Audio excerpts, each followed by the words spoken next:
Before we jump into the episode, I have to tell you about the newly renovated Sub-Zero Wolf & Cove showroom in Scottsdale. They've partnered with over 16 local designers and cabinet companies, of which I know most of them. I can say that this really helps give the immersive experience for anybody wanting to visualize their future kitchen. It's a place to start, experience, and bring your vision to life. Product experts assist you throughout the entire project, view an array of options, and see them in full-size kitchen vignettes. Turn knobs, open drawers, ignite flames, determine the best fit for you.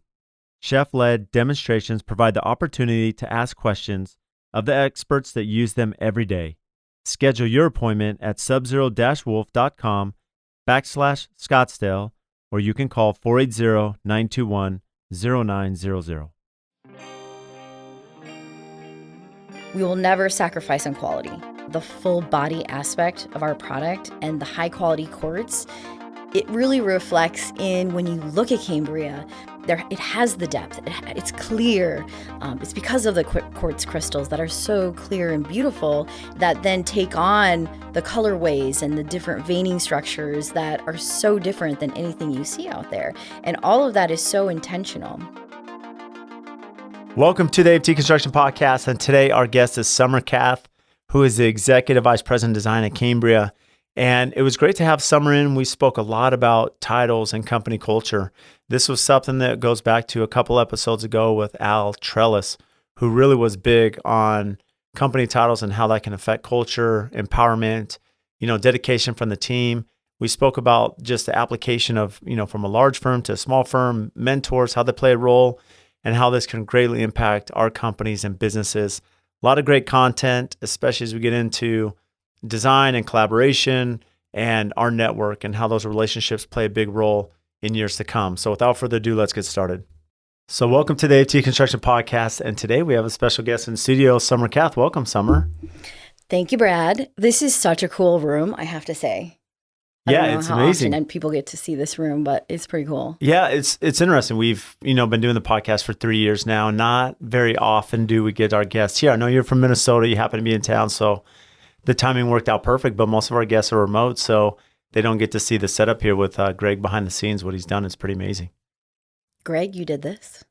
Greg does a good job. He has his Pool Chasers podcast, and we've collaborated over the years. And that's amazing. Yeah, he does amazing work. And for reference, Summer Kath, you're the Executive Vice President of Cambria. We've done a lot with Cambria over the years. And it's interesting. When I asked you, formal title, you had said EVP, which I assumed was Executive Vice President.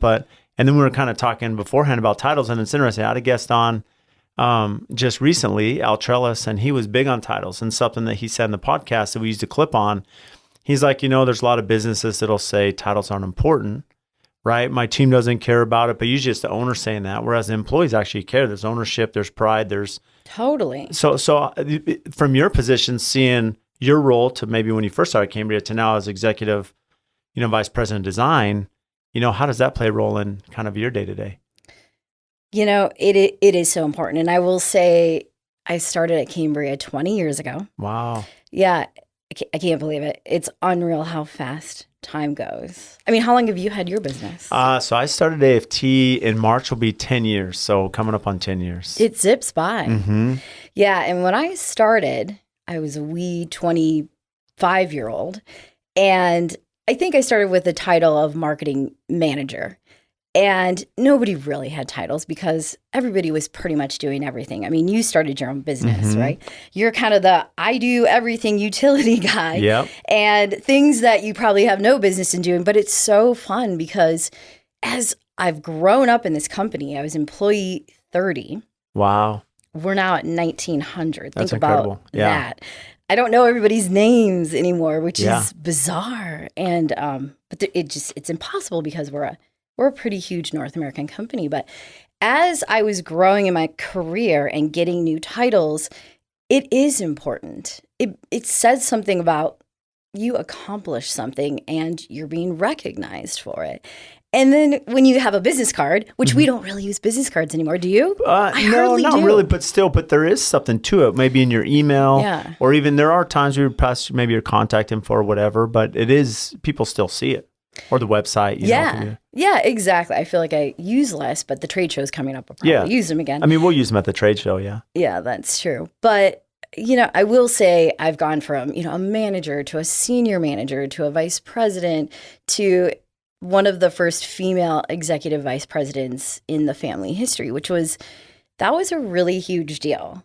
The day our CEO walked into my office and he said, and I was working directly for him, which is also a really cool thing. He said to me, Summer, I'm going to make you the first female EVP in our company's history. And that was such an amazing feeling. It was like, wow.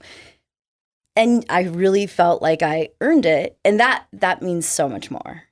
Well, it's interesting. I mean, you mentioned you earned it, what you had. I mean, there's a reason why you were promoted and you got to this position. But as you think about the empowerment, especially, you're open to say, well, first female, to be promoted to this executive position in the company and in the industry, right? There's a lot of males that are in construction and in the process. And so there had to be some empowerment too with the title that you can command the room and your position and especially, fulfill that responsibility now with that title.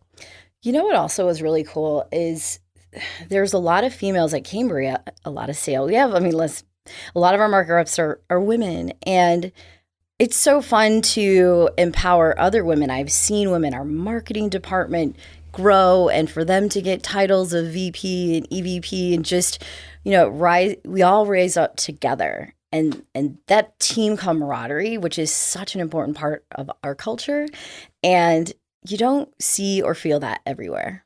Yeah, it's interesting. The first lesson I had in this was because it's hard to remember. I was an employee, before I started my company, like most of us. So coming out of college, it was a big deal. Like it was a big deal when I'd go home and tell my family or my parents, right? Hey, I'm just promoted to this title or this position. But as you get into the business, you kind of forget about that. And when I hired Spencer, he's now my director of operations. But when I hired him a few years ago, Adam, who's our senior construction manager, I think, I can't remember what his title was at the time. And Spencer came in, he's like, Adam does so much with the company, has so much knowledge and know-how. Like he should really be like this title to give him some clout. And we did that and his demeanor totally changed. Like he stepped in that position. He honored that, like, especially with clients and stuff. And to your point that even though we're not using business cards, but as you communicate with clients, right, there's a lot more authority because of his title. And so I saw them like something clicked, right? That was before our conversation today in the OWL episode. But I've seen how there is an empowerment and ownership from employees in that title that they want to get more out of it and get more for the company just by a simple title, right? Of course, there's compensation that aligns with that, but there's a lot to that. Yeah, and it's neat when you first take on, because I've done this a couple times. Yeah. When you first take on a new title, that's a big one. You're kind of, you have the imposter, feeling, and sometimes, but you kind of fake it till you make it. You just, you level up. Even if it's not there, you're like, I got to level up. I'm a VP now, or I'm a manager of people now. Mm-hmm. It's a neat thing. Yeah, and you mentioned the manager of people because that changes too as your title changes. You're managing people. Now you're trying to understand leadership and, how do I manage? What's the feedback? Is there a continuing education and training? Like, how have you maybe looked at that aspect just because you manage people and you're managing the design aspect of such a big company? Leadership training, where does that come from? How have you learned in managing people? My best learning was through mentors in my life. I remember when I was in my late 20s and I got it in my head that I needed to show up to everything. The more you show up, the more you're going to put yourself in front of opportunities and people, and surrounding yourself with people you want to be like. It just helps you. And then you take them out to lunch. You sit down and have coffee and you just have conversations with them about their style, which another thing about my management style and leadership style is I don't conform to others. I have my own style, which is a bit more relaxed. I'm not super intense, but that works for me. I don't get crazy intense. When you say conform to others, are you mentioning to like others you're leading? Others who are other leading pressure you. maybe around you? Yeah.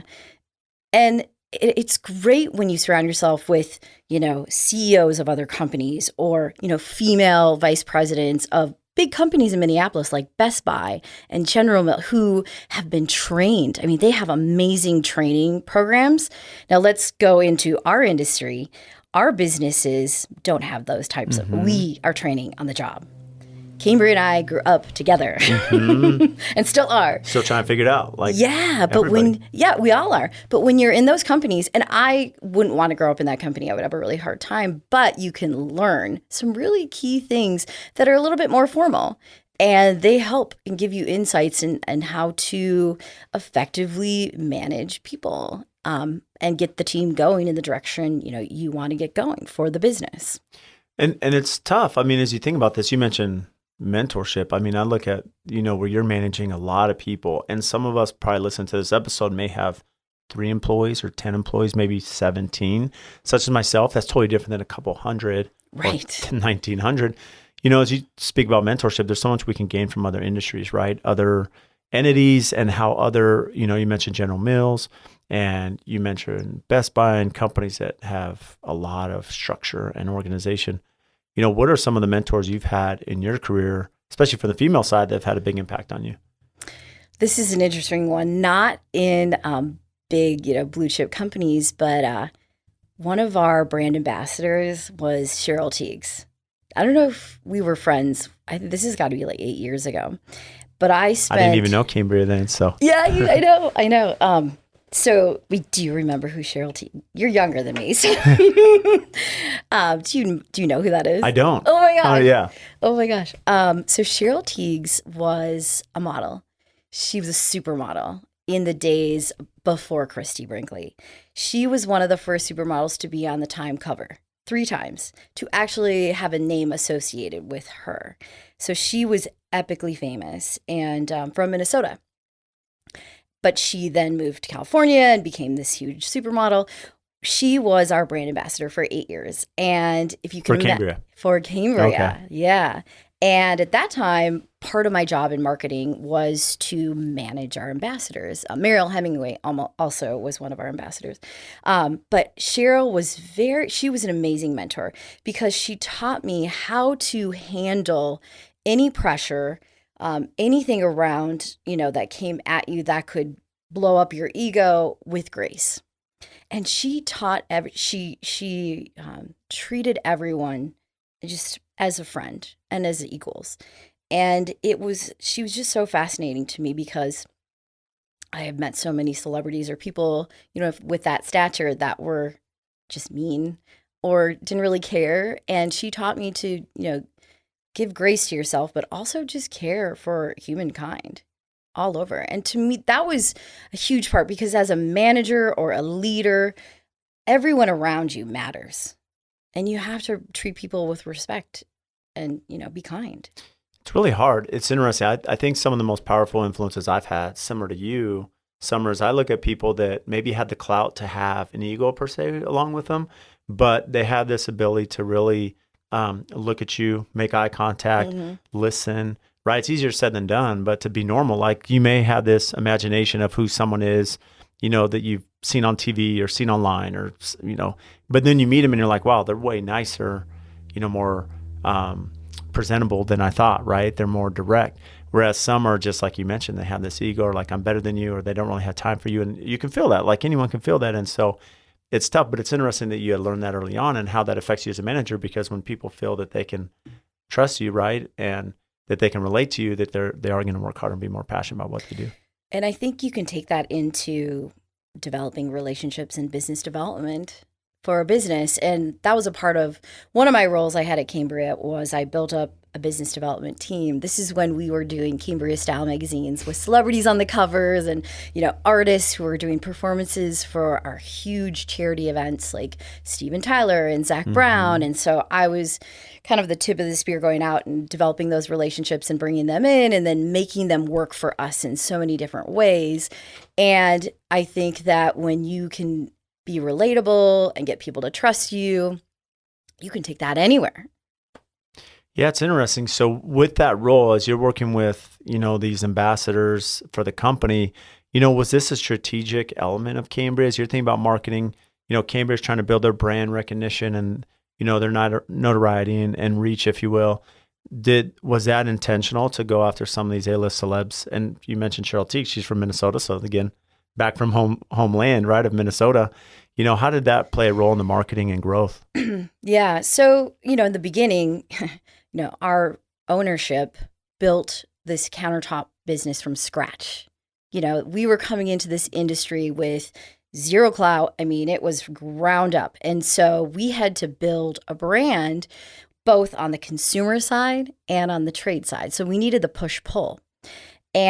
But we didn't have a huge budget. I mean, we were a shoestring budget, but the whole point was to how can we make ourselves look bigger and larger than life on a smaller budget? And so we learned in the very early days, we did some endorsements on radio, which was kind of theater of the mind with one of the top talk show hosts. And it just in Minneapolis, drove crazy demand because this very influential and relatable personality said, I just put Cambria in my home and it's amazing. You need to have it. It's a superpower, stone.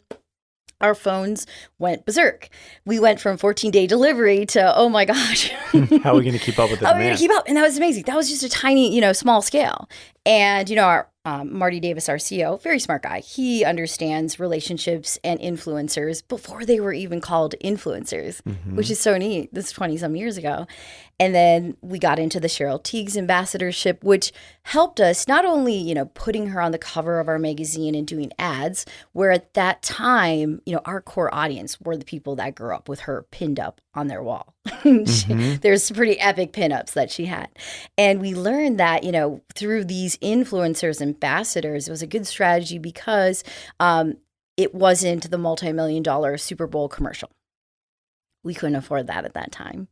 And there were a lot of regional offshoots of influencers, but we also started, you probably heard of Camp Cambria for kids. I do. Yeah, I remember hearing about that.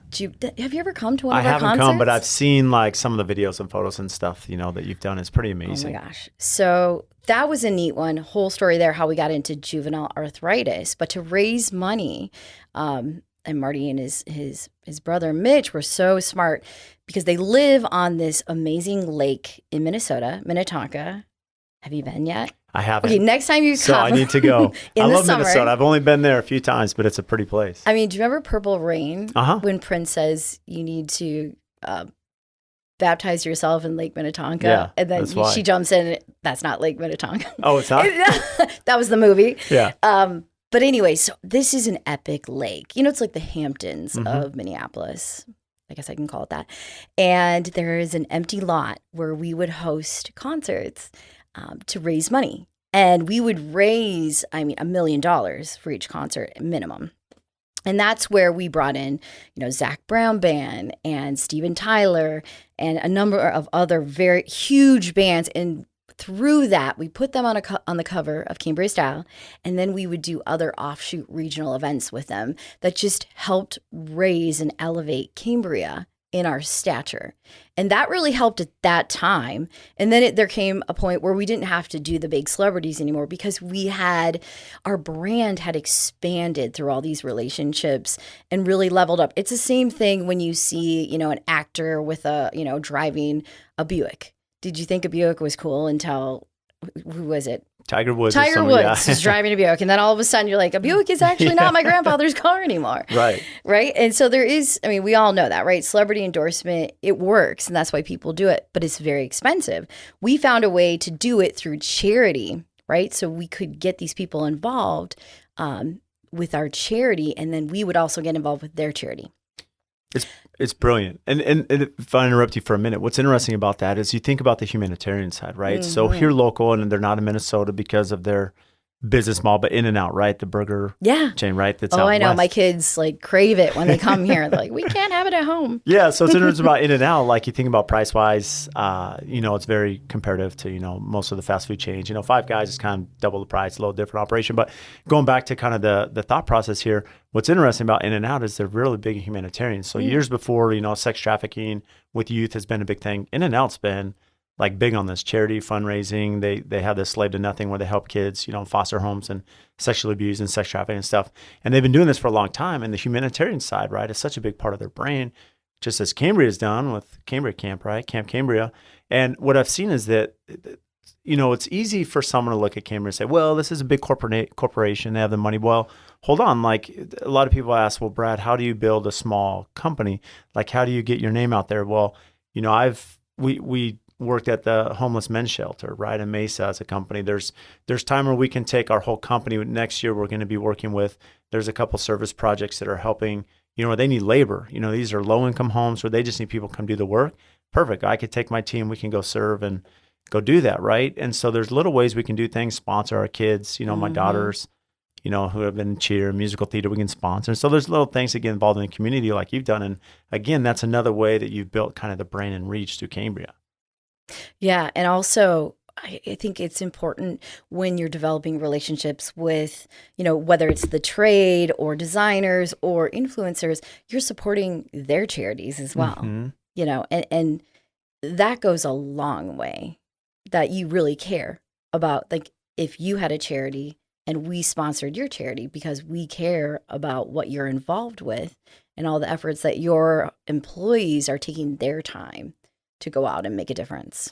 And you mentioned that it's just one thing I've realized is that one key to life, some of the people that I'm closest to is people that I've served with in any aspect. It could be charity, it could be a religious thing, it could be even work. As you serve side by side, there's different relationships that's built. And you said this a couple of times, Marty and yourself and the company's big on relationships. Well, these relationships grow into something bigger because of the time you spend side by side, especially when you're doing something, like the charity work you've done. And you want to work hard with people you like and that you're friends with. And I mean, that's what we do at Cambria. It's interesting. So now, you've seen the company evolve. What's interesting, the kind of backstory, my introduction to Cambria, I didn't know much about the brand. We had used a lot of different countertop products. And I was invited to like the builder summit, at Cambria with a lot of other builders. Took the plant tour. Yeah, everything. So I came out, took the plant tour, got to see, American manufacturing behind the scenes, got to see like the cleanliness. And I still remember one thing, we've been big on site cleanliness. And I remember hearing on the tour, they're like, hey, Cambria, the main facility has a lot of grass. It's really pretty setup. You have cameras. So when someone comes in for the interview, if they're walking on the grass, they don't hire them. Right? I remember and that stuck out to me because I'm like, if they don't stay on the sidewalk, they walk on the grass. Don't step on the grass. Yeah, but what's interesting, it just kind of shows the type of person you're looking for, right? Someone that actually cares about, just a lot of things that they're aware, right? And someone that's aware is going to be a lot more proactive. And so that had a big impact on me. And I'm sure that's how that bleeds through the culture. And it's interesting because since that, I've always been big on these little things. Like right now, the World Cup's happening. And what's interesting, there's all these videos of the Japanese fans. So Japan plays, and the Japanese fans after the game, they go clean the stadium. Oh, and so they're in bags. They go wow. get bags, all the fans, and they're picking up their trash on their side where all the Japan fans are sitting. And then they talk about the Japanese soccer team. They're in their locker room. When they're done, they're folding the towels. They're leaving it. They're leaving origami even. And I'm like, what a culture, like national. I mean, who does that? Like, and so there's something taught there, and there's some ownership. And to me, it's fascinating. How can we incorporate that in our company, right? Those little examples that Cambria has, that the Japanese fans have. I mean, it's just amazing. It is all the million little things that really make the difference. It's funny when you say don't sweat the small stuff. Actually, sweating the small stuff is really important because all of it contributes to some really big things. It's funny, I read an article one time about Marty and his brothers, and I think even his father, they all played football at St. Peter High School. That's where they're from, St. Peter, Minnesota. And that football coach was so adamant how they kept their lockers. The cleanliness and organization of the lockers was everything, because that attention to detail then translated in how you had detail and organization on the field. And same thing, at Cambria, whether it's, the SOP of cutting the grass, or how do you keep your trunk? How does a salesperson keep their trunk organized, It's interesting just hearing that, but how you break that down and you think about that affects company culture. Mm-hmm. It affects the brand. It affects kind of the marketing strategy. So many elements why people are attracted to the brand. And one thing that's unique to me are the people. So going back to that is I'm in Minnesota, and former client of mine who is my business mentor, he unfortunately passed away this past June, Dave Clark, but Dave made his wealth in the dairy industry. He's from Wisconsin. Oh. And he's like, Brad, what are you doing at Cambria? He's like, I know the Davis family. Like Oh, yeah. he knows them personally. Oh, yeah. And he knew the whole story because again, he was in the whey protein and, really involved with the Davises on a lot of collaboration stuff, which is where the Davises started, and without breaking down their story. But what's interesting is since that moment, the people I met and what's unique to Cambria, as you mentioned, like the local sales reps. And I come back and I reach out, and within like 5 minutes, I reach out to my local Cambria people. They're contacting me. They bring samples. Since that relationship, the amount of customer service is unique. And not every brand has that, especially a brand as big as Cambria. And I think that's really unique and goes to kind of the core culture and probably stuff you've seen in your last 20 years working there. It's amazing what I've learned and what is so important. And it is all back to the people.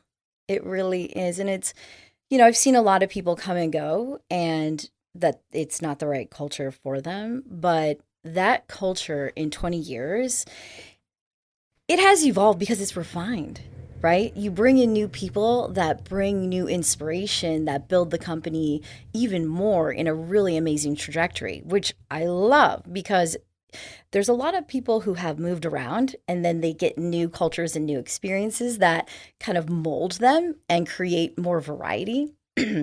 If we didn't have people coming in and enhancing our culture, we would really be kind of single-sided. And but the heartbeat of Cambria, where Marty will say that work ethic is in your root system. Where, he will liken it to if you're at the grocery store, you're the person that when you take your cart out to your car and load up your car with groceries, do you leave the cart there or do you return the cart to the grocery store? What do you do when people aren't looking is when that ethic is in your root system. Yeah. And it's hard. Like, and you've probably been involved in like hiring and, working through that process with employees. How do you find that? Is it a competitive side? Of the person? Is it a drive that you can pick up on? Because as you mentioned, I love the shopping cart example because I'm big up on the shopping cart away. And there's actually on social media, there's a guy who goes around and follows people that don't put it away and they get like really mad that he's like filming them and stuff. And instead of like just go put it away, like they like fight him in every way. But it's just interesting that something that's small, right? Just kind of shows the core culture of who you are as a human, right? Yeah, no, it's a really good question. How do you detect that? What are the indicators that this person's going to be a good fit? And I think a big part of it is how they talk about their work and how they go about their day. What excites them? Are they passionate about their work? I think one of the number one things you have to have take so much pride and be passionate about your work and the brand that you work for, that's going to drive you. Because you're obsessed with it. We're obsessed with quality. We're obsessed with, treating people fairly and, we're obsessed with having a great time. And you can just tell that when you're talking to somebody and they talk about their life and they talk about, what they do when they're not at work. What excites them, what are their passions in life? If someone, has no passions, there that might be a problem. But if they might be just obsessed with their work. But yeah, you can just feel it and how their voice raises and gets more enthusiastic about what they do.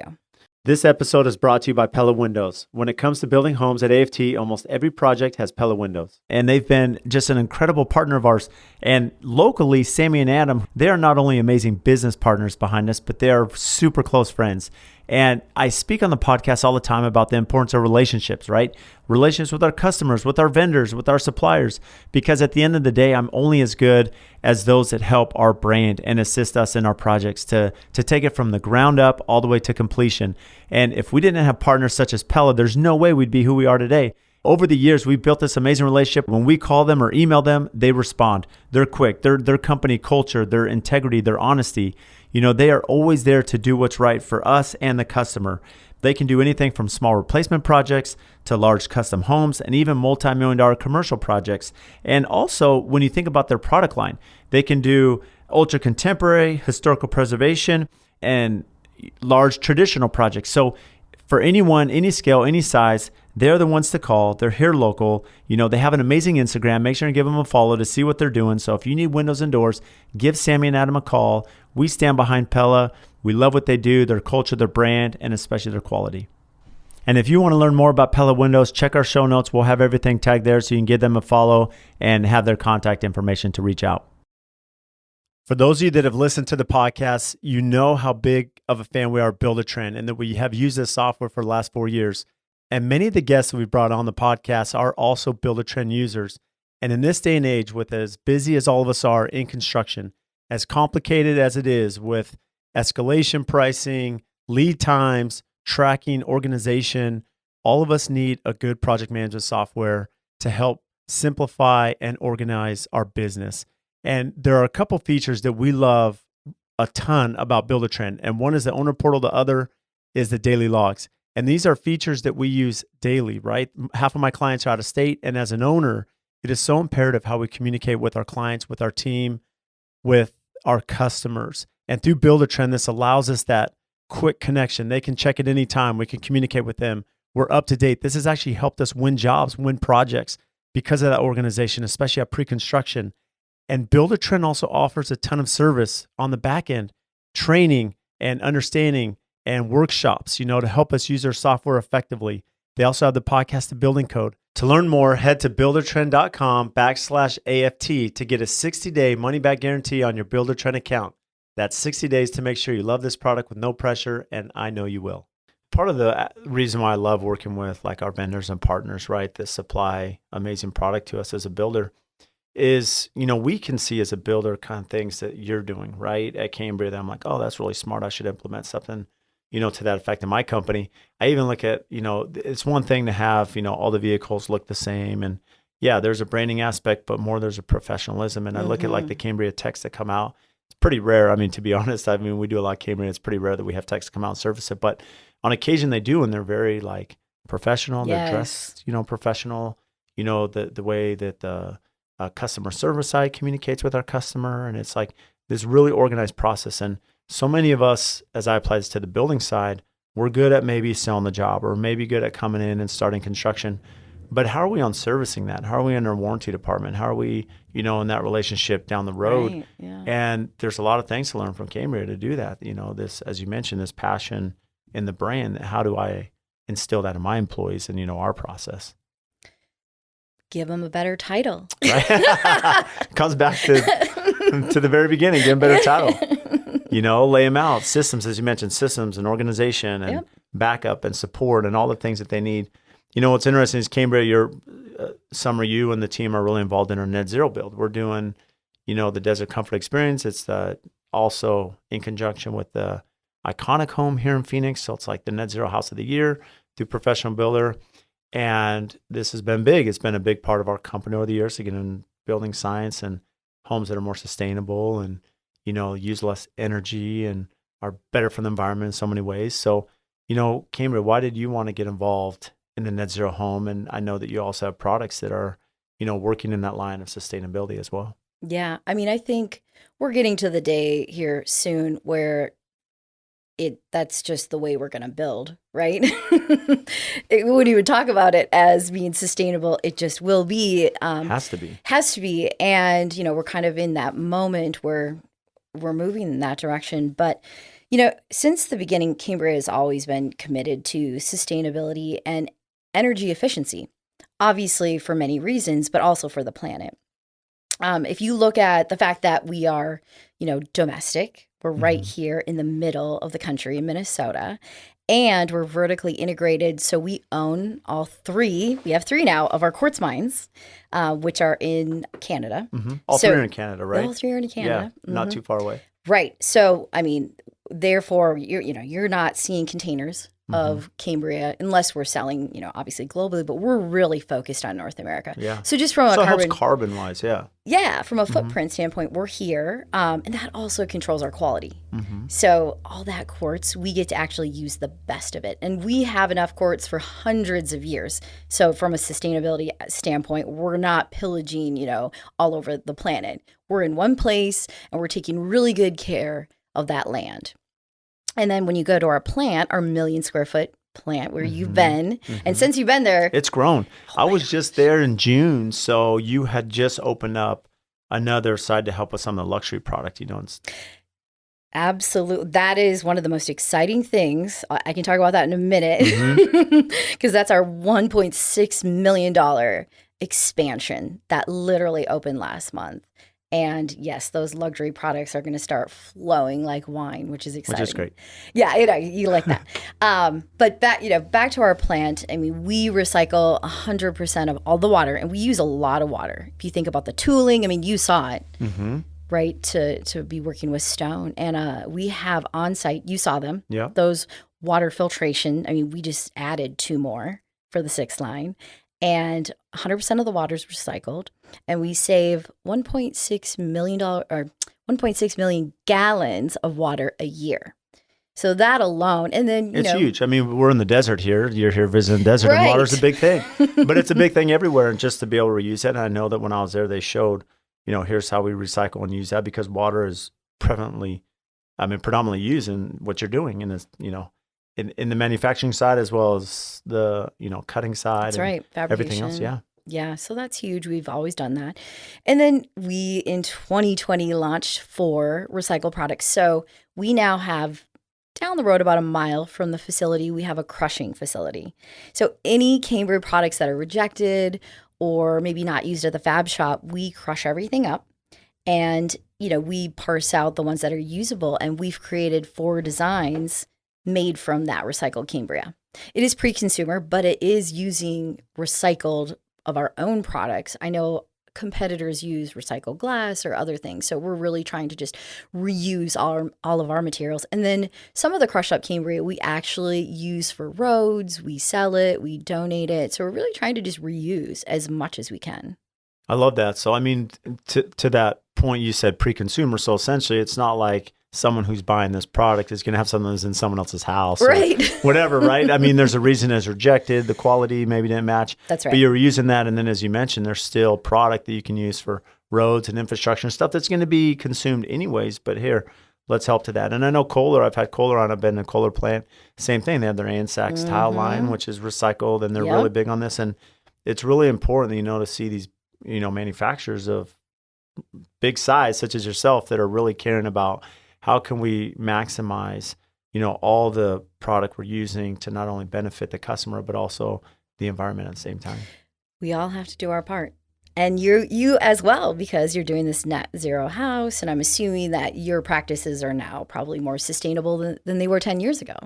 Most definitely. And I love that. This is one of the things I love about social media is, truth be told, when I was young out of college and first getting into construction, you heard about like green and LEED certified and stuff. And there was a movement, but like the net zero passive house and like low carbon, that really makes an impact. There's a lot of education on that. There's a lot of information out through YouTube and social media. And I've seen as a brand that the customers actually care about this a lot. And, for those listening, I think it's really important, whether you're a designer, architect, or builder, to think about, well, how can I position my company? I've seen how doing this project, just selfishly from a business development side, we have a lot of net zero product coming now, projects for clients that have seen that. And they're like, Brad, we didn't know a builder's doing that in Arizona, and you're in the desert. And how can we build a home that's like more sustainable and not going to use a ton of energy and be off the grid? And, and it's been amazing now that we have this understanding and these, not just the technology and support from our manufacturers, but also the education for my team to understand how to put these homes together in this way that'll last a really long time for our customer and for Phoenix, right? You're going to have so much demand. It's working. Yeah, it's happened. The demand's increased. It's happening. Yeah, and they're coming from all over. I have clients from the Pacific Northwest and New Mexico and the Midwest, Minnesota, that are really big on this. And what's unique about this house, a net zero home, that is that, and it's going to be fun as we take the public through, and I can take some of our vendors through as we finish. But there's so much glass, and it's a modern home, and you can do something that really resonates with a very current and modern design. And most people think of like net zero, well, I have to have a ton of walls and, the energy loss, but you can still do these really magnificent designs and still achieve net zero. And we're so proud to be in the house. I think we have some of our Britannica Warm, which are iconic Cambria designs. Yep, they are. And so speak to that now, especially as you've seen the company grow. You've seen the demand increase. How was this impacted? COVID changed, probably the amount of labor you could have in there, but it also changed, demand because so many people were building and remodeling their home and, looking at their lifestyle. Like if I get locked at home again, I can't travel, and people wanted offices. And so your demand went through the roof, and we know supply chain's tough to manage. How has that affected, Cambria, especially now building and extending the plan as you did? Yeah, once we got through those scary months that we all went through, I think we're all in this industry feeling it. And you talk about supply chain, and I know everyone's been feeling that just with your materials. I'm sure your building materials, plumbing supplies, appliances. The one good thing, because we are vertically integrated and domestic, we control our material.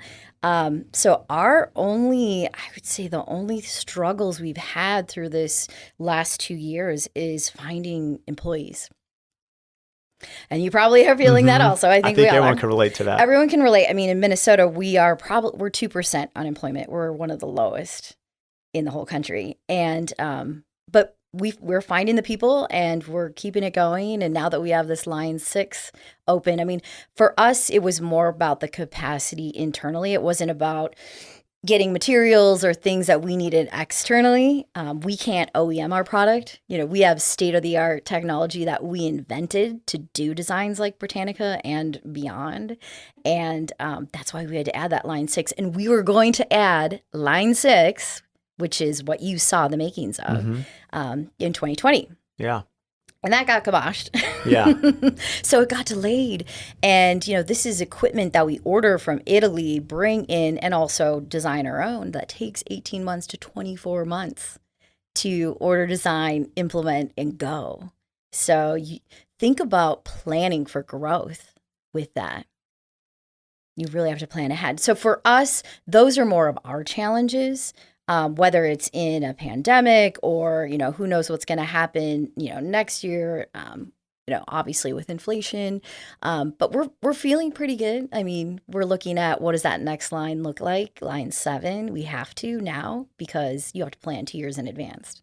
It's interesting to start thinking about that. You have to plan for growth. It has to be in a very organic way, so you don't grow too fast but grow too slow, and you can't meet the demand and customers' goals. Where it's a really fine line to balance. What's interesting, you spoke to just the sophistication, the designs and product. I think what's unique about it, I know in some of my customers, and I know we're doing it on the net zero build, is that I shouldn't say a lot of, but there's other brands that maybe it's surface layer design. It's not all the way through like Cambria. So like Cambria, I can butterfly a slab. That's right. And I can mirror it, and now I can book match it, and I could put in a backsplash on an island, which I'm already doing. How tough is that to think about? Well, these, like you mentioned, this is real quartz, like bleeds all the way through. So just the sophistication of the product itself to be able to butterfly it and then mirror it now, for me as a builder and designer that's, looking to integrate that in our homes. Yeah, I will tell you that we do not spare for innovation at Cambria. That is one of our largest values and pillars that since the very beginning, 20 years ago, when I started in this business, and I didn't get into the design aspect till about 17 years ago. It's been the good ride of us innovating and creating designs that are inspired by marbles or even things that aren't even done in nature. And for us, for number one, we will never sacrifice on quality. The full body aspect of our product and the high quality quartz, it really reflects in when you look at Cambria. It has the depth. It's clear. It's because of the quartz crystals that are so clear and beautiful that then take on the colorways and the different veining structures that are so different than anything you see out there. And all of that is so intentional. Doing the butterflying, or even now we have, I don't know if you knew this, we have a super jumbo slabs. I've seen it. They had some there, and that's a huge thing because everyone knows, some of our clients are demanding bigger islands, more entertaining. This goes back to the COVID thing. They're having more people at their home. We just had Thanksgiving, right? So people are looking at that element, and the jumbo slabs do cater to our clientele. They're the super jumbo. Then now they don't have to have seams, which is a big part of that. 76 square feet. It's incredible for one slab. Yeah. And there's some configuration too, because machines as they're making this, there's some limitation. Right. There's limitation in, shipping and, getting it to carrying me, it on site. Yeah, carrying it on site, the weight, right, for my team to install it. It's a big thing. You have to factor in all that. Yep, that's but right. the demand's there, just like our multi-sliders. They want bigger windows and bigger slabs, bigger sliders. You make it happen. You figure it out. So how, and with that, you mentioned that line 7 may open. How has that changed? Just maybe, I don't want to say the bottleneck, but just as you're trying to create, how many designs does Cambria have now? Like 230 or something? Oh my gosh, I've lost track. Yes, over 230. And we have suspended designs. If you think back to the very early days of what Quartz looked like, it was very small particulate and a lot of earth tones, things that people just aren't using today. Mm-hmm. So we've kind of put them on the shelf. You have to. Mm-hmm. Our objective is to, be your one-stop shop. We want to have something for everyone, whether it's in the residential high-end luxury, which is where you play, or it's in the commercial world, in mm-hmm. healthcare, or, Gensler, we did a collection with them, the Coordinates collection. It's basically whites, grays, and blacks, which are all very, solid and tone on tone. And there is a place for that. And really what we want to create is the opportunity for our customers to curate and edit their own palette. So when you walk into a kitchen and bath dealer, for example, they're not going to have all 240 designs. They'd be like a super center. Yeah. And it's too much, mm-hmm. right? I mean, you probably see this with your homeowners. You can't put too many options mm-hmm. in front of them. They already get confused. I shouldn't say confused, but what's funny is they'll be on Pinterest or House or Instagram, and they'll come the next day, Brad, I saw you post this. Can we do this? And so, it's just like, I want this, I want to do this. And so you have to really, try to cultivate that even in a large home or project. Absolutely. And, that's what our sales reps do when they walk in, even to a, high-end design firm. We're going to study your Instagram. We're going to look at your style. I'm not going to bring something in that you don't care about. And we're really just back to what we've been saying, intentional about it. And we have a process because we don't want to waste anybody's time. Nobody has time to bleed right now. And we just want to be effective and we want to be your partner. And we're here to design things. And that's another thing too. Like you came down to Cambria for what we call an experience trip. We do about 45 experience trips now per year.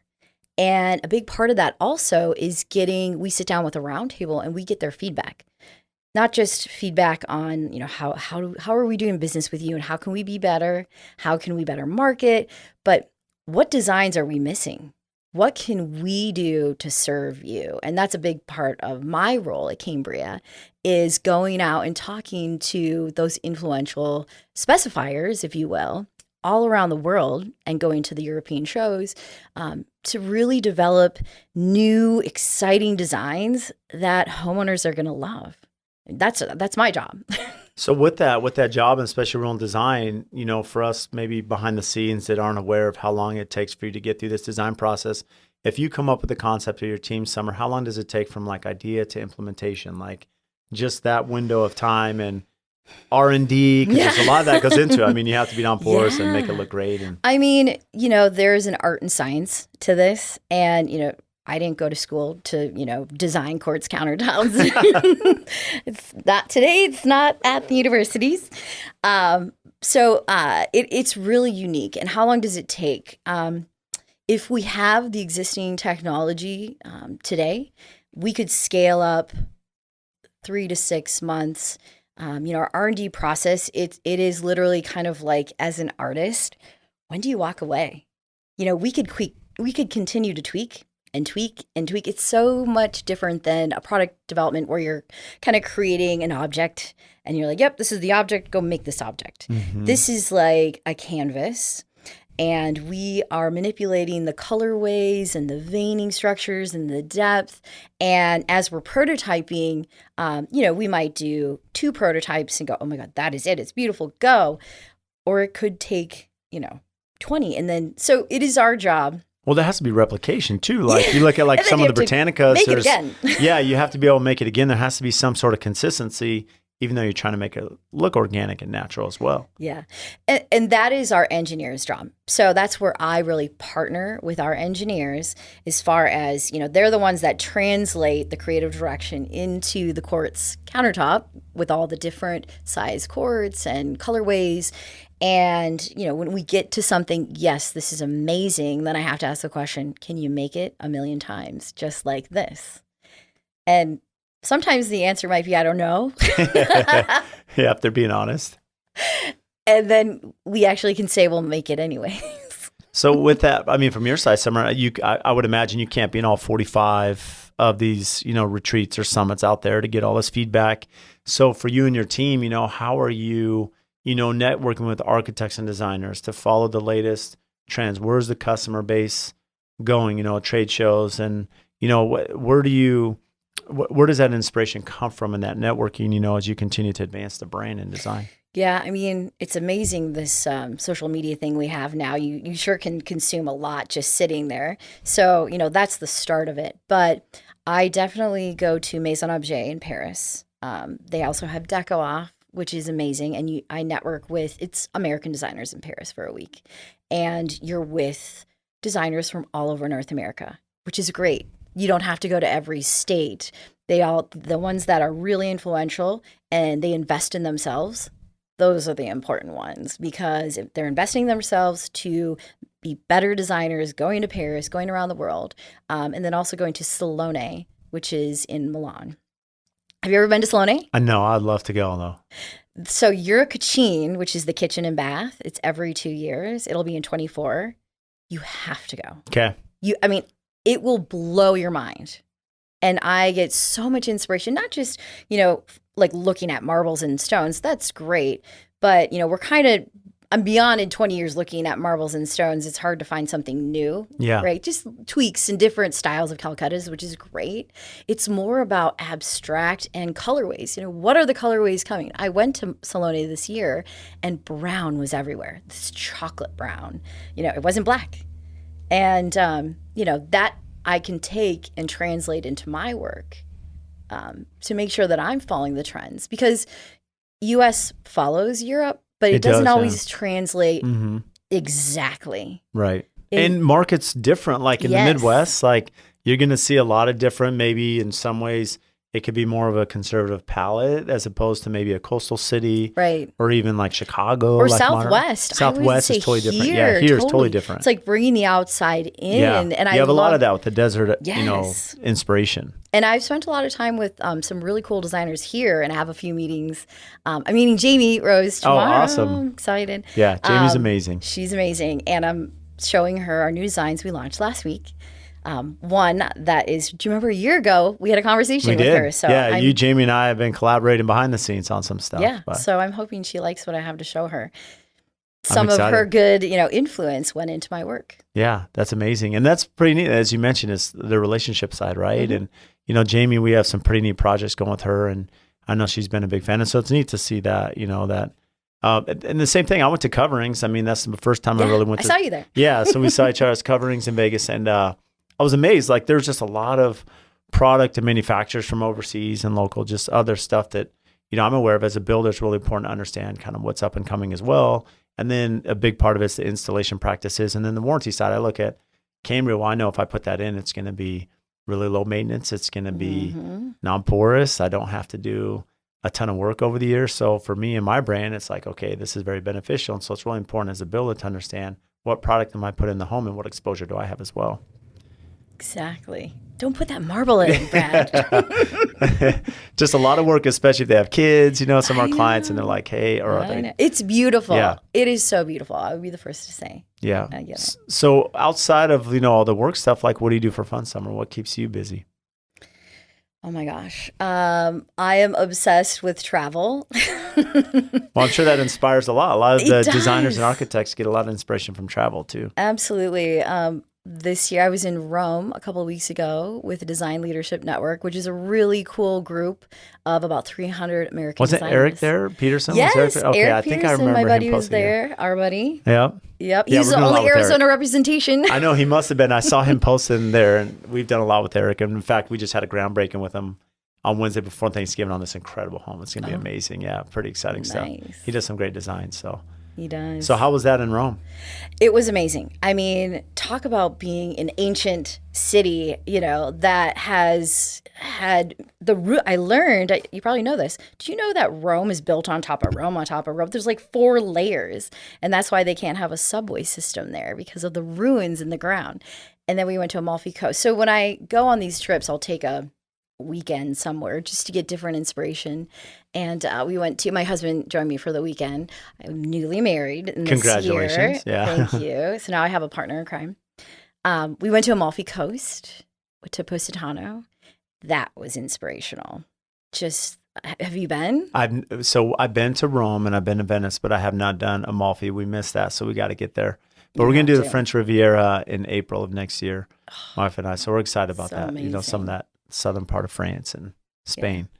There's nothing like travel. And even coming here, I grew up in Arizona. I don't know if I told you I didn't know that. Yeah. I went to Red Mountain High School. Oh, wow. To Red Mountain High School? I know. That's crazy. That's amazing. I had no idea out by Los Angeles out there in Mason. We're building some homes out there. But yeah, small world. The building's insane out there. Yeah, there's some amazing homes out there. Yeah. So this weekend, we hiked every mountain, I swear. It was so fun. So I'm a huge hiker also. A lot of good hiking here in Arizona. So you can see why you come back, especially as it's getting colder back in Minnesota. Oh, my gosh. Yeah. So what took you to Minnesota then from Arizona? I don't know if I told you, my dad was a cabinet maker. Here, he had a shop in Chandler, and he did really high-end. And then back in the early 90s, there was a downturn in the economy, and his business really took a bad turn. And so I was 16, middle of high school, and my dad's friend was developing a golf course in Minnesota. And so we got invited up there. Kicking and screaming, I went. Oh, I'm sure. My wife had to move in high school. She grew up in California, moved out here junior year, and it's really hard. The middle of high school is tough to move. But I will say this, that it is character building.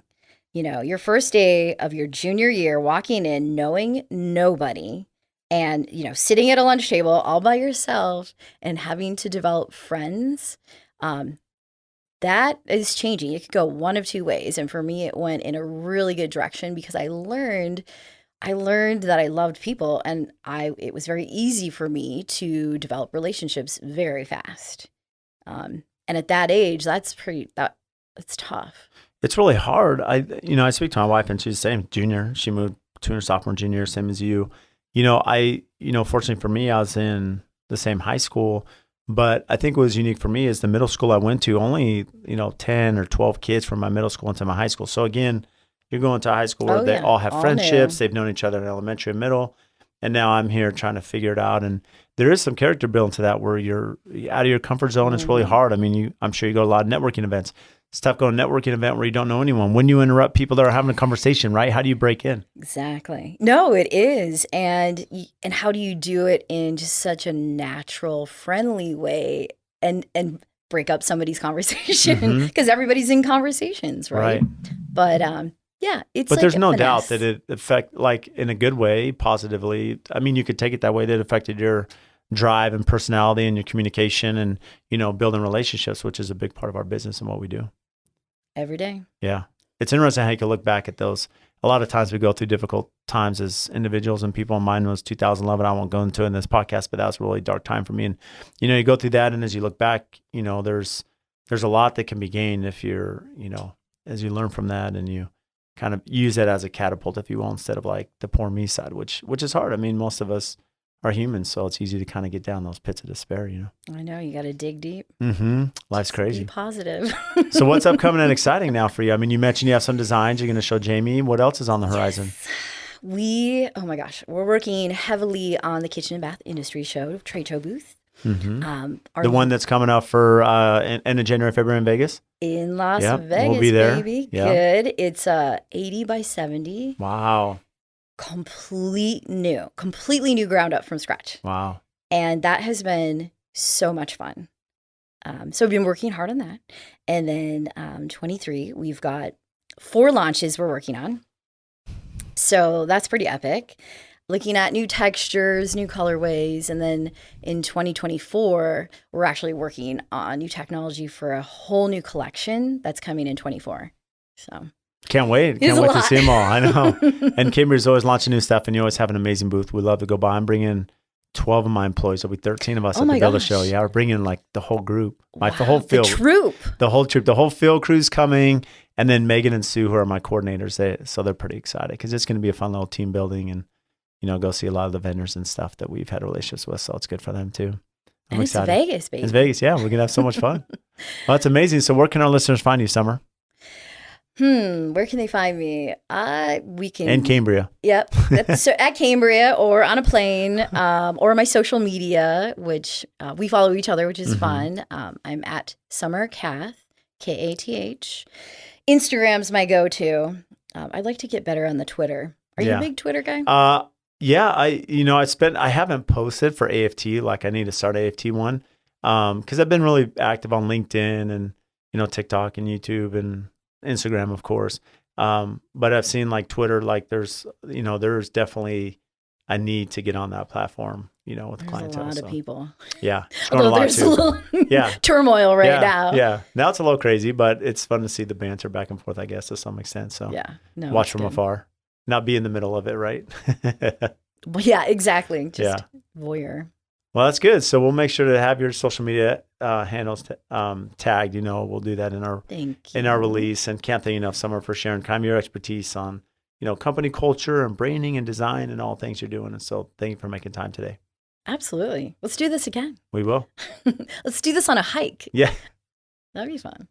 So thank you all for tuning into the podcast today. And just as a recap, if you check the show notes, they're just going to have all the links for the topics that we discuss. And also one of our favorite features now is the chapters that go through the conversation. So if there's certain topics you want to revisit or listen to, they're outlined by the time that we discuss those.